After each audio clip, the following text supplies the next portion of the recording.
When I tell people I study gastronomy, the most common reaction I get is, "Oh, I just love the stars."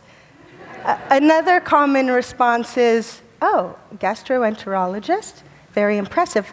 Hey, I've got this stomach thing." No, neither the stars, astronomy, nor the bowels, gastroenterology, but rather gastronomy, the study of the relationship between food and culture. For my study, I applied for and was awarded a research grant to work with slow food in Italy. That meant that the Fulbright Commission actually paid me to eat and drink a lot all the way through that glorious Mediterranean country. What I discovered in Italy was that the culture, identity, and economy of a place is defined by its food and its food producers. Following that understanding has led me down a long, winding 8-year road back to the Northeast. Little did I know that happily eating and drinking my way through Italy would have such direct relevance to my work here in Hudson, New York. Not only did slow food leave me with a palate for expensive wine, it also left me with a heightened sensitivity to the natural world that has been rather impossible to shake. In that sense, you could say slow food ruined my life. And Alice, I'm so glad and grateful it did. So, why am I living here? Why am I not stomping grapes in a vineyard in Puglia? Come to think of it, it's a very good question. Why not indeed? Well, the first day of stomping would be novel, tremendous fun. A celebration of local tradition in all of its pastoral glory. Second day of stomping, maybe okay, bit tiring. Third day of stomping, purple feet. A week into harvest, and I would realize why people mechanize. So we see that grape stomping in Puglia would not be eternally satisfying, but the human hunger to step out of our daily lives and experience different and we imagine better ways of being is perfectly sincere. It's one I know well. What I see today here in the Hudson Valley is a flavor, a pulse, a pull, an idea of the experience of place that propels people to visit farms here. That pull is the very heart of agritourism. What is agritourism? A blended mixture of two industries, agriculture and tourism. It is the practice of touring farms and often participating in farm activities. The Italian government, perhaps not notable for efficiency in many other categories, maintains high industry standards for its agriturismo sector, protected under national policy since 1985. Officially, agritourismo is the practice, activities of hospitality performed by entrepreneurial farmers that must remain connected to and complementary to farming activities. Va bene. But what does agritourism look like here? Well, there are many pursuits categorized as agritourism, from workshops on traditional skills such as canning, cheese making, to culinary tourism such as farm dinners, wine tastings, to the most prolific form of agritourism, pick your own orchards and roadside stands, to a new old concept now called farm stays. May be obvious, but a farm stay is when a paying guest stays on a farm, at least overnight. Unlike hands-off accommodation options such as hotels and B&Bs, farm stays give their guests an opportunity to get their hands dirty, give them a chance and their children to work on vacation.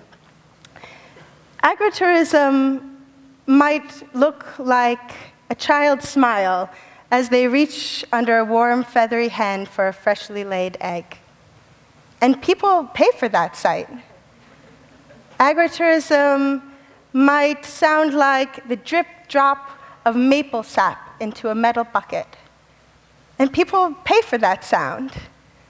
Agritourism smells like, well, cow manure or sauerkraut being packed into jars. And people pay for those smells.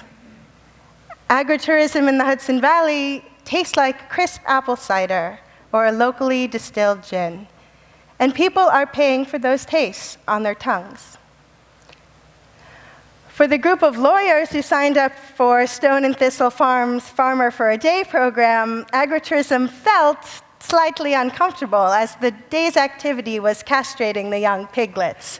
A standard farm practice, perhaps, but for the group of young urban lawyers, a formative, visceral experience of their pork dinner that shook them to the core. So they got exactly what they paid for. During the past 6 months, in order to get a picture of the state of agritourism in the region, I interviewed over 30 local farmers who host guests. To date, surprisingly little data had been gathered on the sector. In my interviews, I asked farmers why people came. It turns out everyone is thinking the same thing.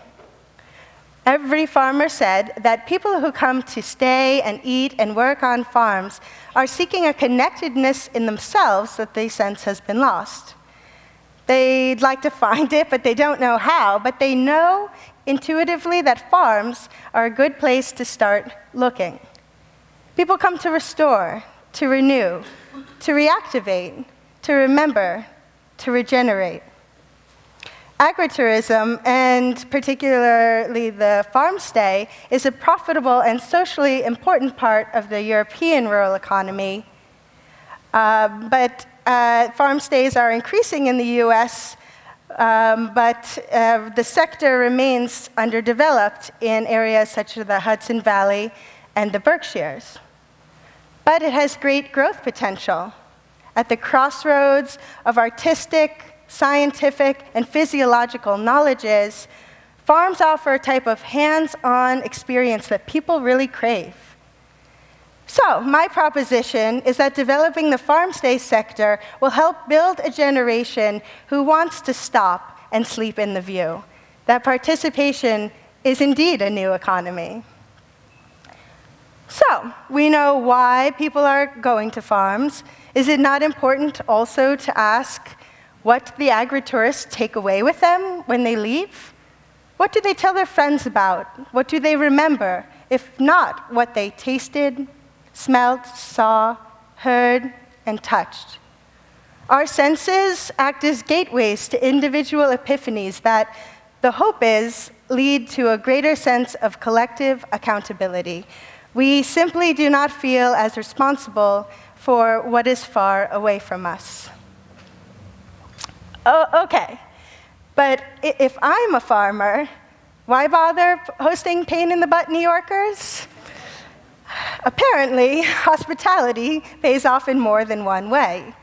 Generally speaking, agritourism allows farmers to diversify operations, spread financial risk, and in many cases, maintain family farmland in production. Once up and running, an average farm stay here generates 1/3 of a farm's total revenue. Farmers also considered the non-financial benefits of agritourism integral to the overall viability of their enterprise. Most farmers said that opening their doors kept the farms feeling vibrant and engaged with the community, center of giving and receiving. Although not every farmer is cut out to be a host, those that are find the exchange of inspiration and ideas with guests to be a big perk. 10 years ago, the New York Times called the Hudson Valley the Napa of the East. We already have many artisanally crafted food products, many small farm businesses.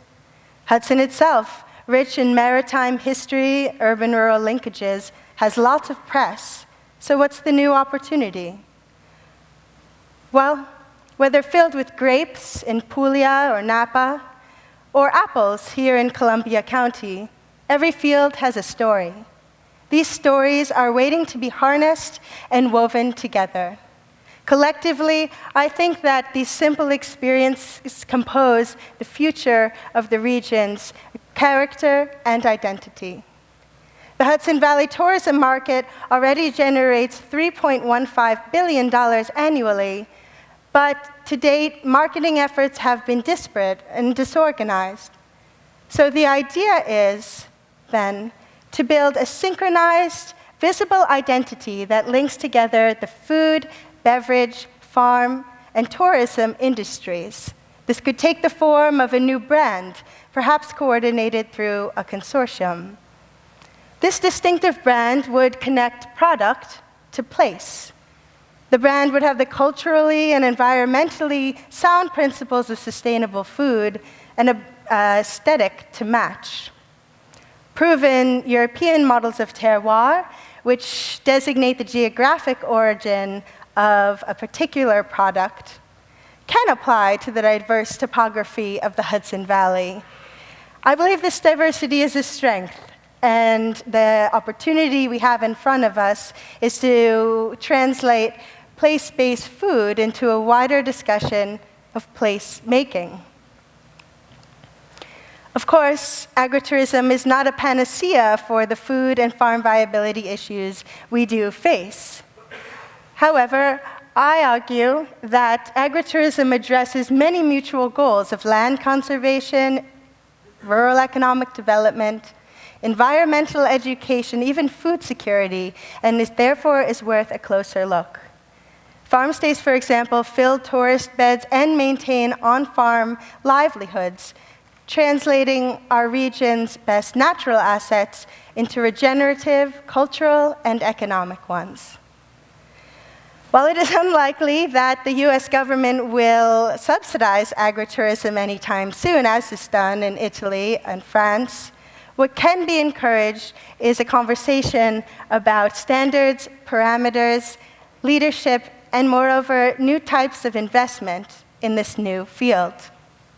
Farm stays are like the apple was to Eve, an overnight invitation to try on our more wild selves.